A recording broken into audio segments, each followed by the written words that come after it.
मु finally Bharatiya Janata party रु राज्यसभा मनोनीत हो राज्यसभा को गली। सर्वप्रथमे तो मु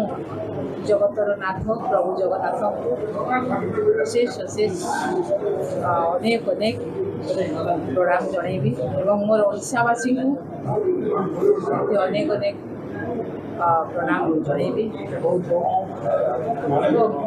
आज धन्यवाद देवी जे कि यशस्वी प्रधानमंत्री नरेंद्र मोदी जी को एवं आमर गृहमंत्री अमित शाह जी को एवं जो राज्य केंद्र अध्यक्ष जेपी नड्डा जी को एवं आमर राज्यर माननीय मुख्यमंत्री मोहन चरण माझी जी को एवं आमर केंद्र मंत्री धर्मेंद्र प्रधान जी को एवं आमर राज्य सभापति मनमोहन सामल जी को एवं समस्त आमर मंत्रीगण राज्यर एवं विधायकगण सांसदगण समस्त भारतीय जनता पार्टी सदस्य एवं वरिष्ठ नेतृमंडल समस्त को बहुत बहुत धन्यवाद देवी जे कि आज पुनर्बार मु द्वितीय थर पाई भारतीय जनता पार्टी तरफ राज्यसभा मनोनीत होती। आज जो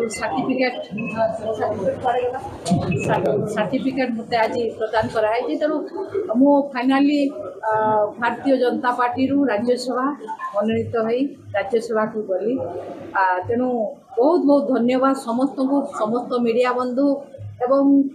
मोर समस्त राज्यवासी समस्त को बहुत बहुत धन्यवाद एवं कृतज्ञता जनइबी जे कि आज मु जो लक्ष्य थिला मोर सेवा करिवार एवं जो मोर जिलावासी स्वाभिमान एवं ओडिशार जो स्वाभिमान को किपरि मो आकु नेबी एवं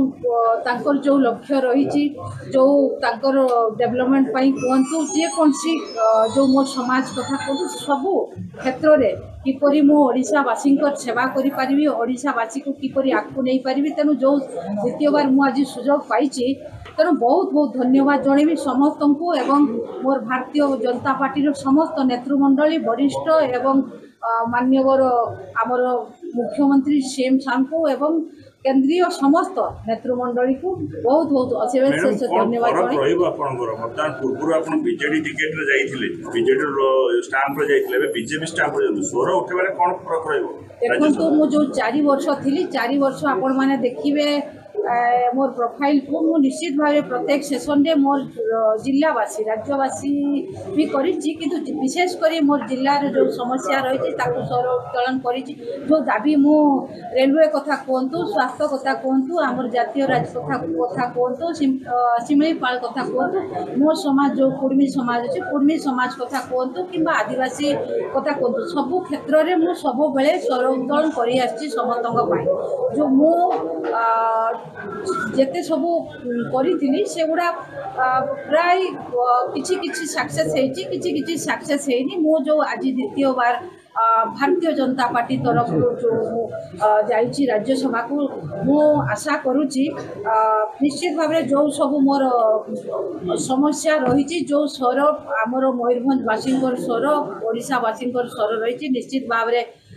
फुलफिल हम आसु आसु देखु मु भारतीय जनता पार्टी को आसु आसु जो मोर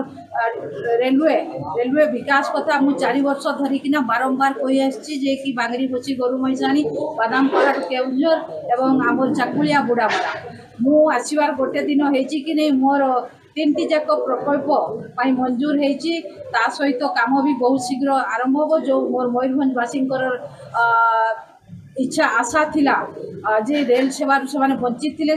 पूरण होगा चाहिए बहुत किसी जिनस रही जोटा कि भारतीय जनता पार्टी रे मु करि पारिबी बोली आशा और विश्वास रखी। डबल इंजिन सरकार आपण माने जानिथिबे सारा भारत वर्ष रे यशस्वी प्रधानमंत्री जो विकास धारा कार्य रही तेणु समस्ते खूब भल पाँच समस्ते ग्रहण कर निश्चित भाव जो आमर ओडिशावासी एवं मयूरभंजवासी जो रही समस्या निश्चित भाव पूरण हम बोली आशा विश्वास। सरकारी दल सांसद मोर संपत्ति हेले मोर ओडिशावासी मोर मयूरभंजवासी तेणु निश्चित भाव समस्या से आहरी 2 गुण आहरी आगू बेसी बढ़ डबल इंजिन सरकार करा तेणु जो से आंचलिक दल रे थी वर्तमान जो मु नेशनल दल में रही तेणु निश्चित भाव में आहरी 2 गुणा जो स्वर रही निश्चित भाव में आहरी 2 गुणा आहरी सेवा करी मोर मयूरभंजवासी ओडिशावासी आशा करछि। धन्यवाद।